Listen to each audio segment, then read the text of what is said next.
Welcome to the Phase Space Invaders podcast, where this time I'm not actually interviewing anyone. This is just a wrap-up episode to talk about the last 8 interviews I've had with researchers on this podcast. So each of my interviewees brought up important topics and pressing issues that touch our community, and I felt it's a good moment to reflect on the common threads that emerged from those conversations. First of all, I'm really grateful to all the listeners who take their time to tune in to listen to the conversations. And I'm even more grateful to my guests for their generosity with their time. I know everyone in the field is extremely busy at the moment. And some of the people I've talked to were really patient over multiple attempts due to technical reasons that came up. And I've heard plenty of words of encouragement, again, from both listeners and guests. So I do have it in me to keep this thing going on for a good while ahead.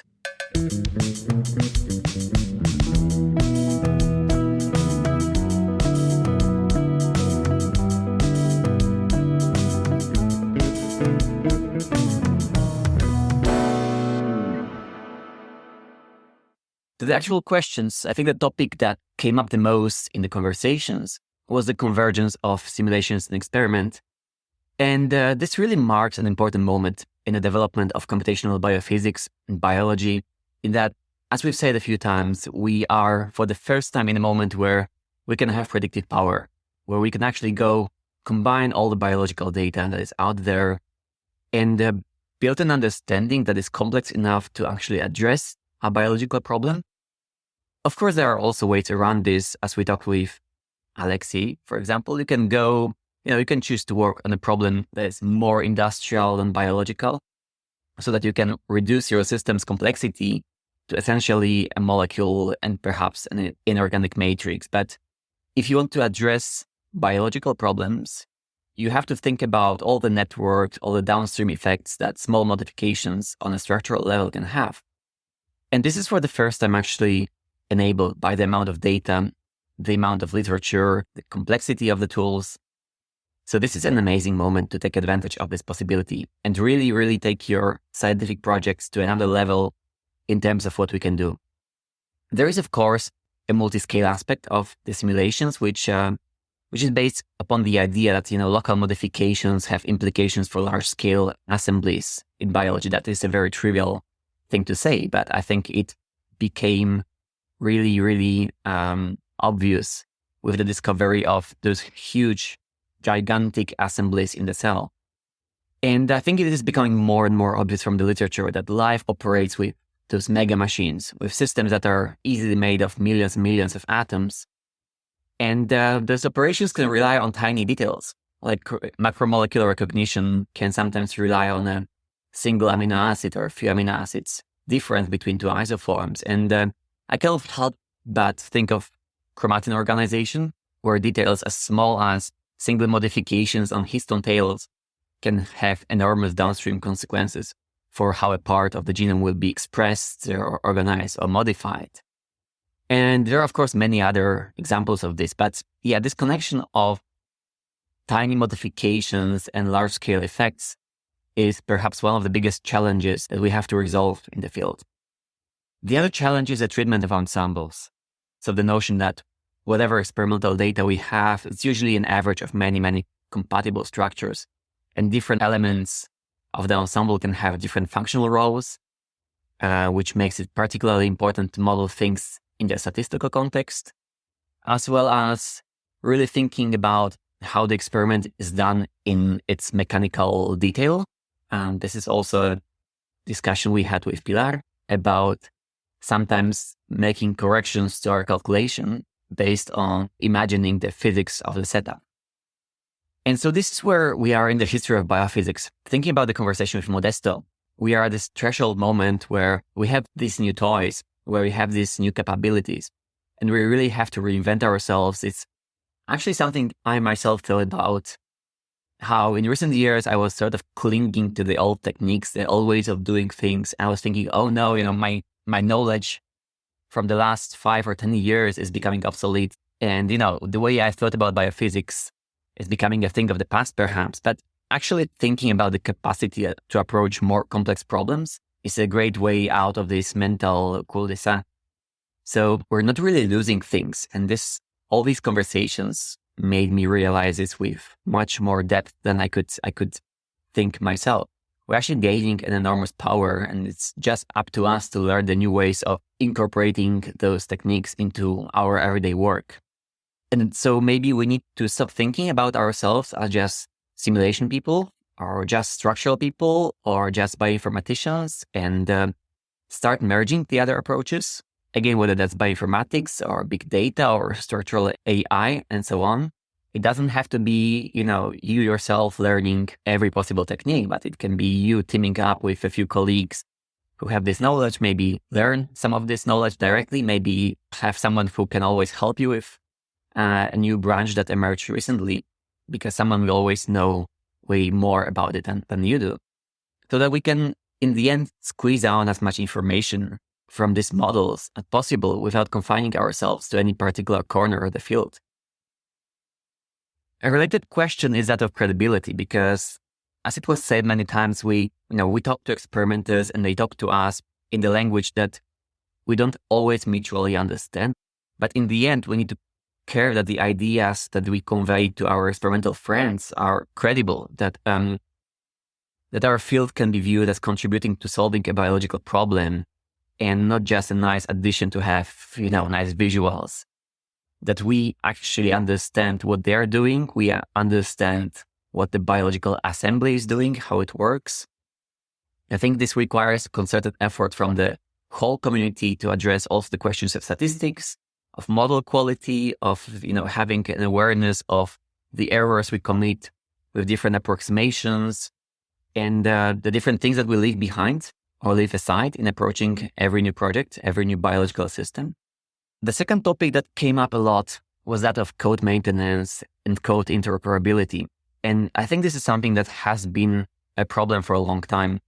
If you ever tried to recover a piece of code that was written 10 years ago, there's a very good chance it will be impossible to run now. And with the advent of GitHub, I think this made things much better in that we have very easy access to published code. We can publish Jupyter notebooks with examples. But what remains a problem is interoperability within each personal toolbox, I guess. So one observation I have from my own research is that if everything becomes a separate code environment, then these things become unmanageable again. So managing Conda is a very common complaint. I don't know if we have a better solution, because I myself have probably a dozen Conda environments on my cluster that each of them is taking an enormous amount of space. They have a crazy amount of files, and this dependency conflicts is something I think is not going to be sustainable.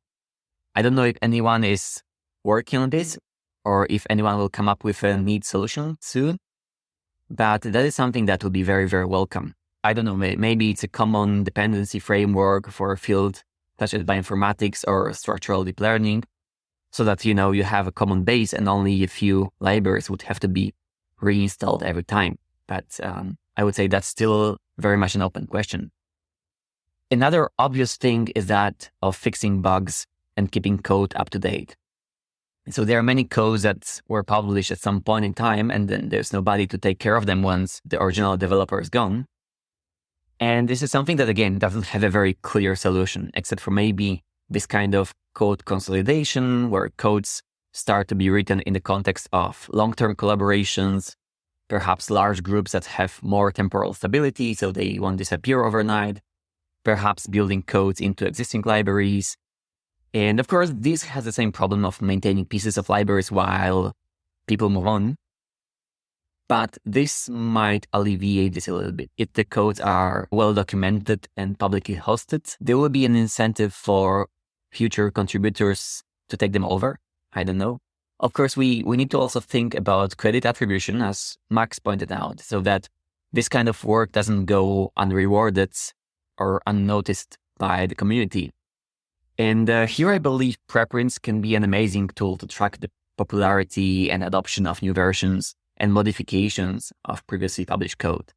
Code interoperability, in turn, as we talked about, for example, in the episode with Rossen, there's a great amount of space for people who want to provide the sort of glue between different pieces of software, because people start to work these days in terms of workflows, we're switching from single simulations to dozens of simulations, hundreds of simulations that have downstream analysis workflows. Like if you want to analyze, I don't know, cryptic pockets, allostery, electrostatic surfaces, flexibility, levels of disorder, and so on. All of them can become separate packages of code. But then the question is, are the formats compatible? The ways that things are packaged? Are the outputs easily processed as inputs to the next thing? Can you swap one software for another and keep the same level of simplicity? This kind of questions. And really, thanks to some new large-scale collaborations, this seems to be an increasingly fruitful effort in the community. But okay, what about the questions of collaboration and social life? That also came up a lot. And here we have two topics that are kind of related, but I think separate. So collaborations are obviously amazing. We should make sure that we work with other scientists as much as possible. There is an enormous value gained from having a different pair of eyes look at a problem and a different pair of hands work with a different set of tools on the same problem.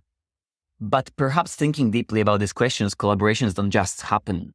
We can all put some effort into making them better by practicing our social skills, by showing up to team meetings with results, ideas, and questions, by having a clear structural responsibility for the project. So what happens if a project stalls? Who should restart it?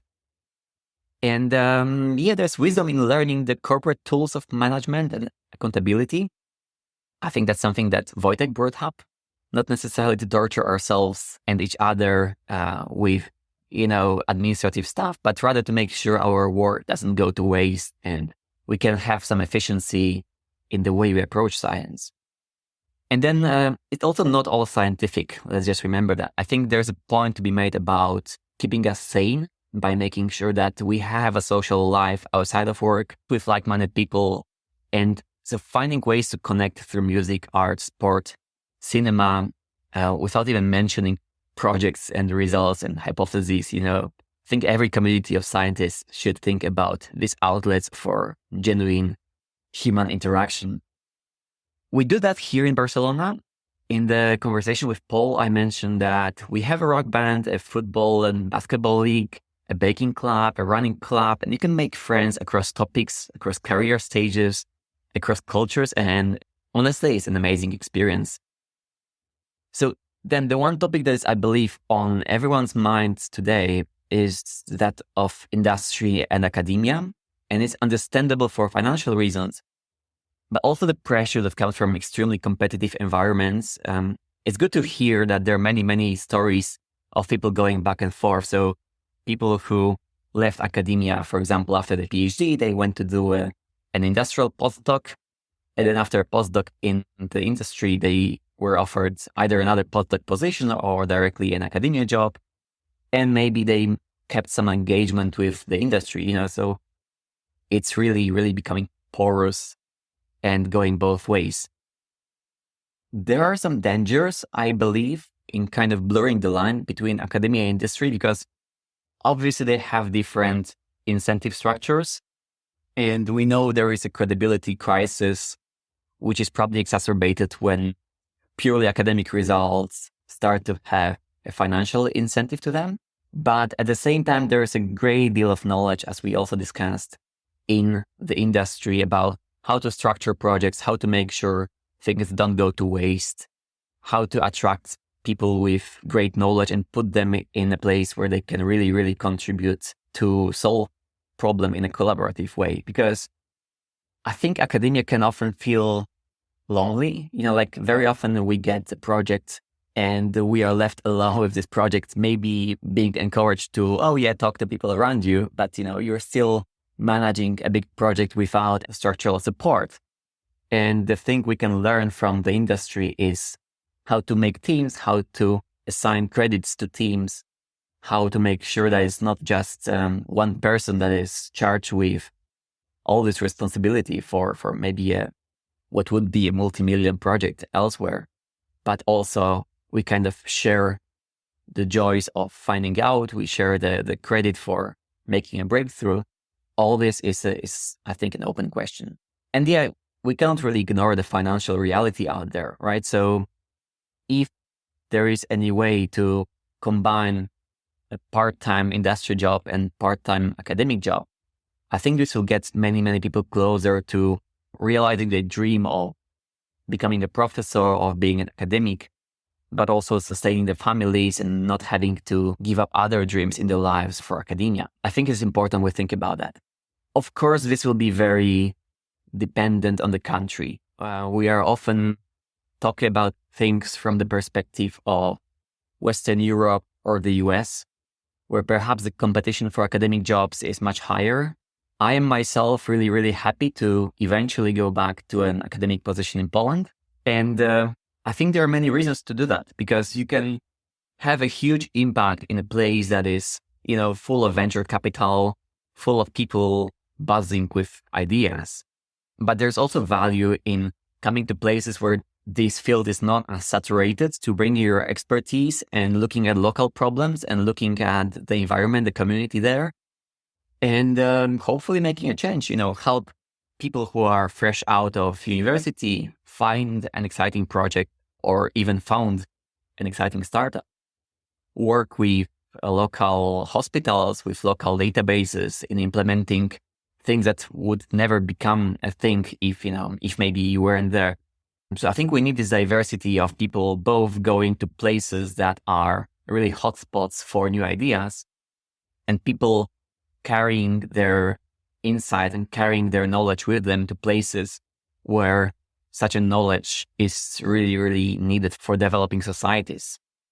And so finally, we had quite a number of impressive stories about how people become world-renowned experts in their respective fields. I can bring up the conversation with Julia about, how this kind of serendipitous discovery of a new thing makes you think about a new project. And so you write a proposal on this project, and then people might say, oh no, this is not really doable right now.